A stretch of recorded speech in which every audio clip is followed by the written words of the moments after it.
Bienvenidas a este episodio de La Noche del Corazón. Hoy hablaremos del episodio número 23, un capítulo cargado de emociones, tensión y venganzas. Habrá un momento en particular que cambiará para siempre el destino de Sibyllai. Pero antes de comenzar, te recuerdo que te suscribas al canal y actives la campanita de notificaciones para no perderte ninguno de los próximos episodios. Y ahora, empecemos. La tensión es como un hilo tenso que vibra en el aire. Una electricidad casi palpable que nace del choque entre la voluntad y el dolor de Hikmet, con el rostro transformado por una furia que le incendia los ojos y le hace temblar los labios. Se alza como una tormenta contra Tessin, su voz, quebrada por la angustia. Se convierte en un arma, lanza palabras afiladas como cuchillos, acusándolo de una crueldad que roza lo inhumano. Le grita al rostro, con una desesperación que desgarra el alma, que Semit, su amado Semit, está pendiendo de un hilo en una cama de hospital, librando una batalla desigual entre la vida y la muerte. Una batalla que, en el fondo de su corazón, teme que ya esté perdida. Frente a esta tormenta de emociones, Tessin permanece inmóvil, una estatua de hielo. Su rostro es una máscara impenetrable, sus ojos, dos pozos oscuros y vacíos, con una calma glacial, casi antinatural, que contrasta con la desesperación de Hikmet. Comienza a hablar. Su voz es un susurro ronco, un eco lejano de un dolor antiguo, nunca curado. Relata la muerte de su madre, una historia que se despliega como un sudario, envolviendo la habitación en un silencio denso. Cargado de sufrimiento, describe su agonía en una cueva fría y húmeda, su soledad, su abandono a un nadie. Ni siquiera un alma piadosa, un siervo de Dios, se acercó para ofrecerle un sorbo de agua, un mínimo gesto de humanidad. Es en ese recuerdo, en esa herida que nunca sanó, donde hunde sus raíces la dureza de Tessin, su incapacidad de sentir compasión alguna y con un gesto seco, casi como si espantara a los fantasmas del pasado, ordena a todos terminar el desayuno y abandonar la villa. Sin más palabras, sin más lágrimas, poco después, en el patio frente al palacio, un oficial se acerca a Tessin, con un tono formal y distante. Le informa que todos los trámites han sido completados, que la documentación está en perfecto orden. Jian Shansalan, con un gesto de resignación, ya ha estampado su firma en cada documento. Tessin, con un aire de triunfo apenas disimulado, se dirige a los empleados, a quienes durante años sirvieron a su familia dentro de aquellas paredes. Les recuerda el tiempo compartido, las vidas entrelazadas con las de los señores de la casa.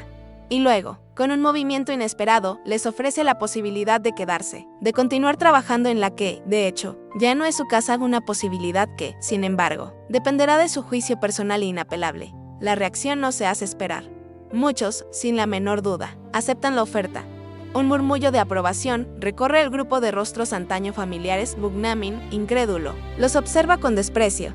Su voz retumba como un trueno de indignación mientras les pregunta cómo pueden, después de todo lo sucedido, después de la humillación sufrida, elegir quedarse. Uno de los trabajadores, con la mirada baja y la voz temblorosa, responde que esa es la única casa que conocen, que sus raíces están allí. Entre esos muros, Bugnamin los acusa de ingratitud y traición. Pero su ira se estrella contra el muro de indiferencia de Tessin, quien interviene con tono imperativo, ordenando el fin de aquella discusión estéril. En ese preciso instante, como buitres sobre una presa, los periodistas se materializan frente al palacio, fotógrafos y reporteros, listos para inmortalizar la caída de una dinastía. Bugnamin, en un intento desesperado por salvar las apariencias, por cubrir la vergüenza con un barniz de normalidad, se dirige a la prensa con una sonrisa forzada y una voz que apenas logra mantener firme. Intenta minimizar lo ocurrido, habla de una simple mudanza, de una ampliación familiar, de nuevas propiedades adquiridas. Un cuento al que nadie, ni siquiera él mismo, parece creer, pero su farsa se ve abruptamente interrumpida por Nu, que se abre paso entre la multitud. Con una mirada desafiante y una voz cargada de desprecio, se dirige directamente a los periodistas. Afirma, con una crueldad calculada, que en sus carreras habrán visto muchas mudanzas, muchas despedidas, pero jamás, dice, habrán tenido el privilegio de documentar la expulsión de la familia Shansalan de su propia casa. Una frase que cae como una sentencia, una humillación pública que desgarra el orgullo de toda una familia. La rabia de Esat explota. Incontrolable, cegado por el furor, se lanza contra Nu, acusándolo de haber orquestado aquella escena, de haber llamado a la prensa para disfrutar de su desgracia. Sus palabras son un torrente de amenazas, promesas de muerte gritadas ante todos, sin el más mínimo pudor. Tessin, ignorando la escena, se vuelve hacia Nyayet, invitándola a seguirlo, a mudarse con él y su hija, pero ella, con una firmeza inesperada, se niega. Su lugar, dice, está al lado de Arika y Sat, sus sobrinos, quienes ahora más que nunca la necesitan.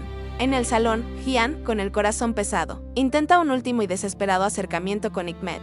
Le suplica que abandone la casa con él, que no se quede en ese lugar envenenado por el odio. Pero su súplica es interrumpida por la llegada de Nu y Tessin, quienes anuncian, con una frialdad que hiela la sangre, que todos los demás miembros de la familia ya están fuera, listos para comenzar su exilio.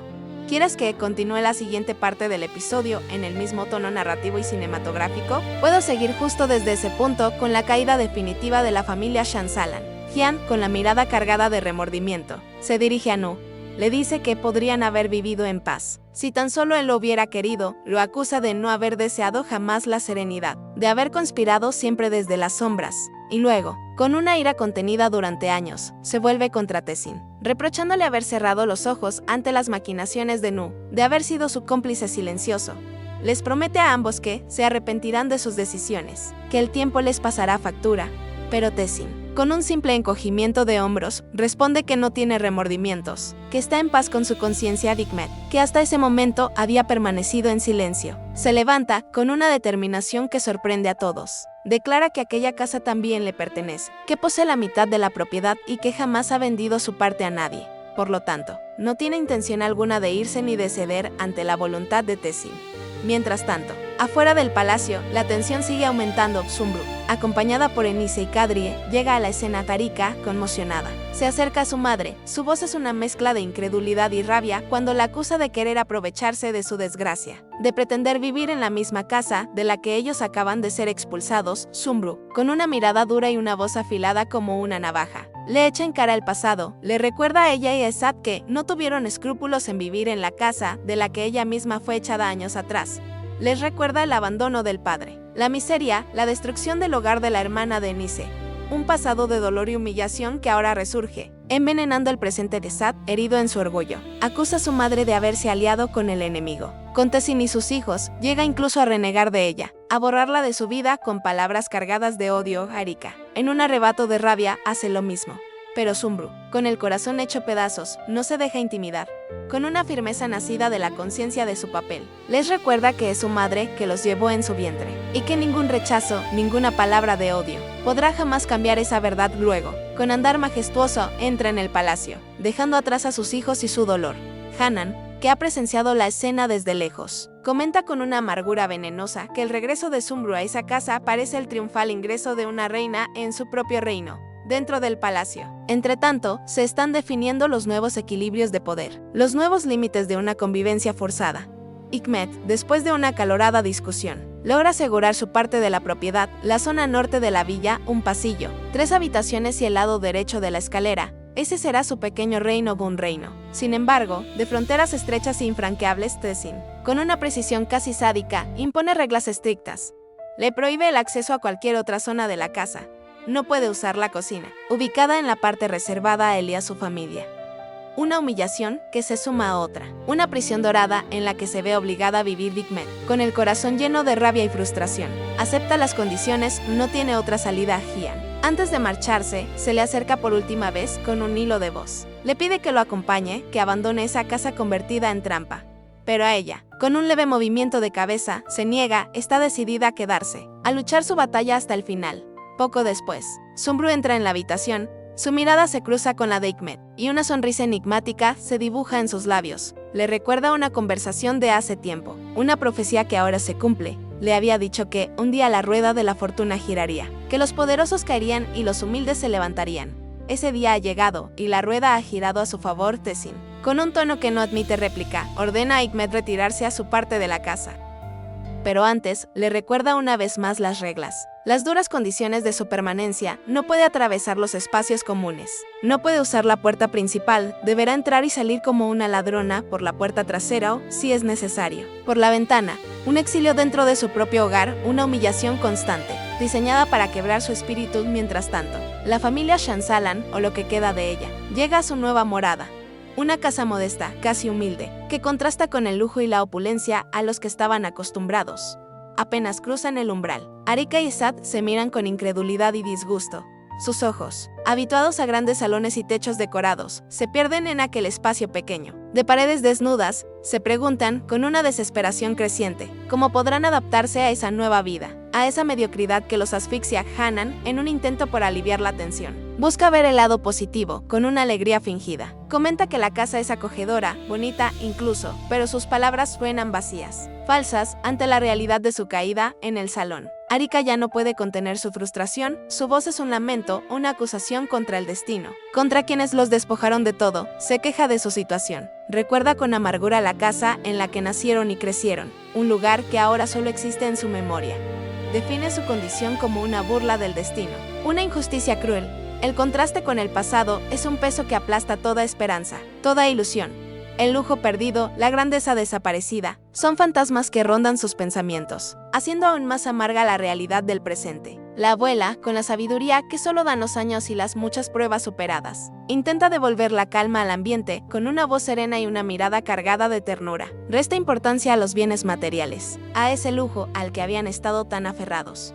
Invita a Arika, y con ella a todos los demás, a sentirse agradecidos por lo que aún tienen, un techo sobre sus cabezas. Una familia unida en el dolor destaca la limpieza, la calidez y la sencillez del nuevo hogar, un nido donde, tal vez, puedan reencontrar un poco de serenidad, pero sus palabras, por sabias que sean, no logran apaciguar el alma atormentada de Sat exasperado. El hombre vuelve a expresar su malestar, su fastidio por ese espacio estrecho, por esa convivencia forzada. Son 7, quizás 8 personas, y la sola idea de vivir amontonados en un lugar tan pequeño lo enloquece. Y luego, con una rabia que le deforma los rasgos, maldice a Nu y a Tessin, los responsables, según él, de su ruina, de su humillación. Mientras Sat desahoga su furia, Arika, con un gesto casi mecánico, toma su teléfono. La pantalla se ilumina, y sus ojos se abren desmesuradamente por el horror. En las redes sociales, un video se ha vuelto viral, un video que muestra a su familia, la poderosa familia Shansalan, siendo expulsada de su propia casa. Las imágenes son un golpe directo al estómago, una humillación pública que se propaga a la velocidad de la luz. Una periodista, con voz fría e impersen, anuncia que la villa, el símbolo de su poder, ha sido oficialmente puesta a la venta, y el nombre que figura en los documentos como nuevo propietario es el de Tessin. Una burla cruel, la última estocada a su orgullo herido. Mientras tanto, lejos de esa casa cargada de tensión, Nu camina por las calles del centro. Su paseo lo lleva a cruzarse con Neal. El encuentro es casual, pero las palabras que se intercambian están cargadas de peso. Nu, con mirada inquisitiva, le pregunta por qué está acusando a su madre y a Tessin de la desaparición de Gurkhan. Una pregunta directa, que no deja espacio a rodeos. Neal, con una voz temblorosa, le revela la fuente de sus acusaciones. Hikmet le cuenta que, poco antes de desaparecer sin dejar rastro, Gurkhan había dado permiso a Sumru para mudarse a su casa, un gesto que, según la versión de Hikmet, desató la furia de Tessin. La discusión entre ambos hombres habría escalado hasta el punto de convertirse en tragedia, culminando con la muerte de Gurkhan, una versión de los hechos a la que Hikmet se aferra con todas sus fuerzas. Una verdad que, con el paso del tiempo, ha terminado por contagiar también a Neal. Ella misma admite que ha empezado a creerlo, que detrás de la desaparición de Gurkhan podría esconderse un terrible secreto. Mientras Nu intenta procesar esas palabras, en otro punto de la ciudad, Sevilay trata desesperadamente de contactarlo. Su teléfono suena sin respuesta, un sonido que solo aumenta su angustia. Decide entonces dejarle un mensaje de voz. Con una voz que intenta mantenerse serena, le explica que Hyun la ha contactado, que quiere hablarle de algo importante relacionado con su padre. Le ruega que no se enfade, que no haga una escena. Aclara que no había sido informada antes, que no fue ella quien buscó ese encuentro. Le pide que no le haga preguntas, que no le reproche por no haberle contado nada. Y luego, con un susurro que revela toda su fragilidad, concluye con un te amo, una súplica para que no convierta esa situación en otro de sus tantos dramas. Poco después, Sevilay llega a una cafetería. Allí la espera Hyun. Su expresión es grave, su rostro tenso. Hyun, sin rodeos, le pregunta si está bien. Una pregunta retórica, sin esperar una respuesta sincera. Y entonces, con voz grave, le revela una noticia que cae como una losa. Su padre ha sido encontrado. Pero ya es demasiado tarde, el hombre está muerto. Hyun, con una frialdad que apenas logra disimular su propio desconcierto, confiesa que solo llegó a tiempo para el funeral. Le ofrece sus condolencias, palabras de cortesía que suenan vacías ante un dolor tan profundo. Sevilay, conmocionada, intenta disimular sus emociones. Minimiza. Dice que no pasa nada, que al fin y al cabo ni siquiera lo conocía. Pero su voz se quiebra, y acaba reconociendo que la sensación de no haber podido verlo, de no haber estado presente en su entierro, es extraña y dolorosa.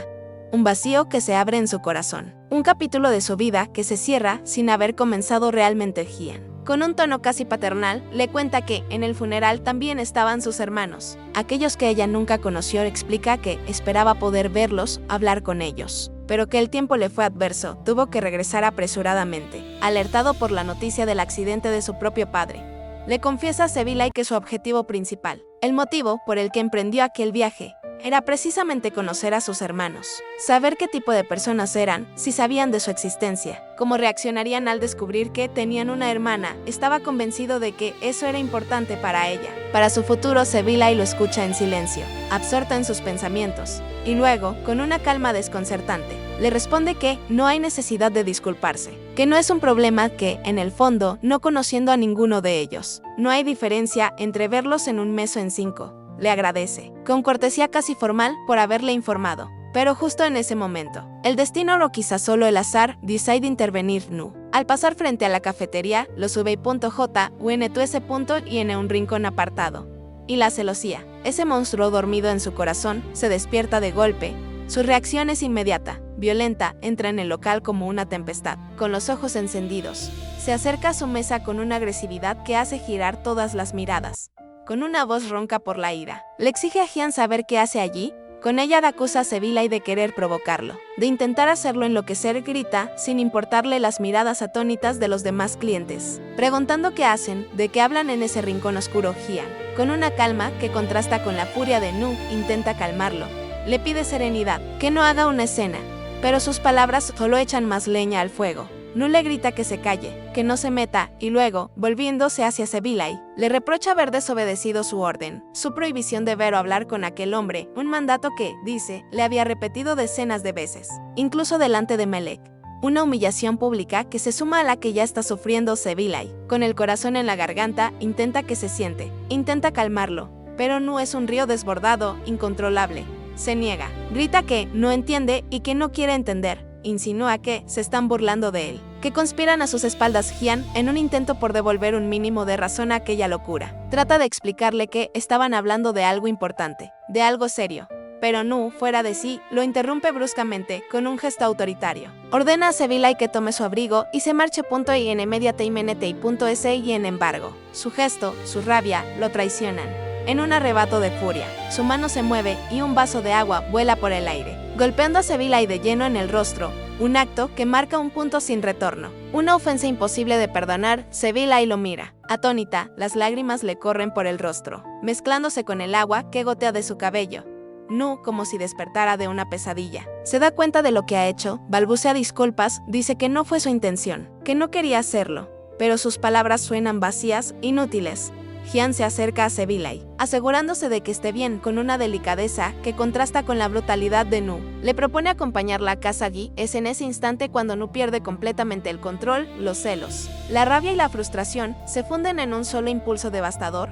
Se lanza sobre Hyun y lo golpea con un puñetazo directo al rostro. Lo acusa de querer separarlo de Sevilay, de querer arrebatársela. La luna llora en el balcón, susurra secretos al corazón. Te miro y el mundo se desvanece, porque calla.